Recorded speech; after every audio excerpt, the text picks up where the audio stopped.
equal to cos A cos theta is B. Can you solve for theta? You can solve cos theta by A. Can you eliminate theta? No.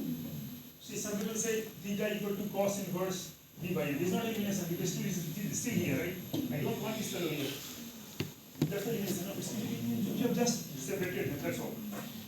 Right. So it means one variable you can solve. You can solve for theta. You know cos theta is 1 over 2, you know all the solution, 2 then pi plus minus alpha. So you can solve. But if you have one variable, you need two inputs to eliminate. For example, here. And then nothing rule is there. What you are doing here? You are saying that okay, let me square and add. So plus minus is there. So your help and the square between a square. This is like 1. So a square plus b square is c square plus b square. This is called eliminant. ELIMINANT, right? So the result of eliminating these is eliminant. So eliminant is something. Not eliminant, but still as well. So this is